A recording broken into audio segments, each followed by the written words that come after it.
It is an absolutely profound honor to address all of you gathered at the National Mall on this very solemn day of remembrance and prayer as our nation commemorates the 20th anniversary of the terrorist attacks of September 11th, 2001, a terrible day. I want to thank Sean Feucht and everyone from the amazing Let Us Worship movement for hosting this very beautiful and incredible event. Since last year, you have brought worship and prayer to 132 cities all across the country, including the largest church service in America right here in our nation's capital. By uniting citizens of all denominations and backgrounds to promote faith and freedom in America, you are strengthening our entire nation, and we thank you for it. There could be no more fitting night for Americans to join hands and bow our heads in prayer than this evening. 2 decades after nearly 3,000 Americans were murdered at the World Trade Center, the Pentagon, and a field in western Pennsylvania, we honor the memory of every innocent soul killed in the September 11th attacks.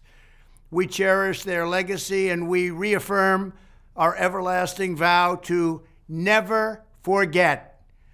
We all remember hearing in the hours and days after the attacks the stories of police officers and firefighters and first responders who showed bravery and daring far beyond the call of duty. As a lifelong New Yorker, it was extraordinary to witness the strength and resilience of people of that incredible city, and it is indeed an incredible city. They raced into danger toward the smoke without a thought of their own safety. The heroism of the NYPD and the FDNY Fire Department, Police Department, the Port Authority Police, as well as the first responders at the Pentagon, and so many others will live in our national memory for all time. Tonight, I want to express our thanks to every first responder present on the National Mall. You are the very best of our nation. You are incredible people. I also want to ask every American here today and all across the country to take a moment to share our gratitude for the countless people, active duty service members, veterans, and military families who have sacrificed to defend our country over the past 2 decades. And let's especially be thanking and thinking of the brave heroes who served in Afghanistan. They courageously volunteered to hunt down the vile killers who attacked America and to eliminate the menace of radical Islamic terrorism from the face of the earth. And I know what you're thinking, because we have suffered a great, great embarrassment over the last week. A terrible thing has happened. Terrible decisions were made by this administration. But you are brave, you are incredible, and it will be made up. Earlier today, members of the Let Us Worship movement placed flags on the graves of every service member in Arlington Cemetery who gave their life for our nation since September 11th. To the Gold Star families present on the mall, and to the families of all of the service members who have made the supreme sacrifice in our fight against the terrorist enemy, please know that you have our undying loyalty and eternal devotion and the love and support of every single American. As we pray and reflect on this anniversary, one story from that terrible day points the way forward for our nation and reminds us of the infinite source of our hope. As black smoke was billowing from across the Potomac at the Pentagon, and the skies of New York were full of ash and flame, a lone figure stood at a window near the base of the North Tower of the World Trade Center. Father Michael Judge was the chaplain of a New York City fire station.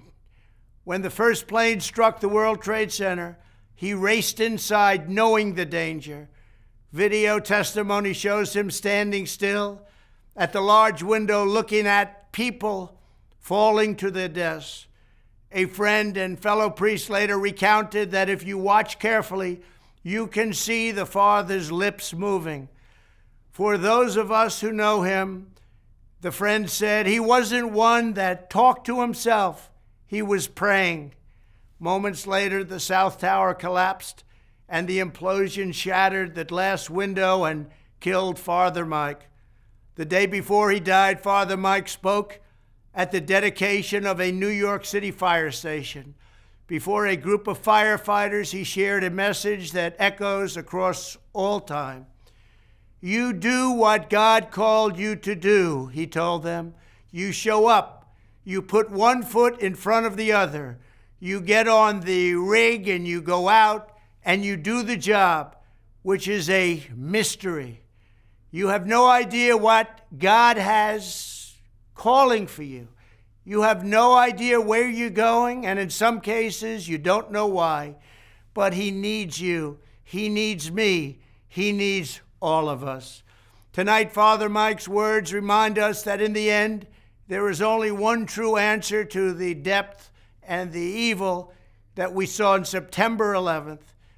It is God that is the answer, that stood tall over the wreckage at Ground Zero, where rescuers forged the mighty steel cross from the fallen tower's broken beams.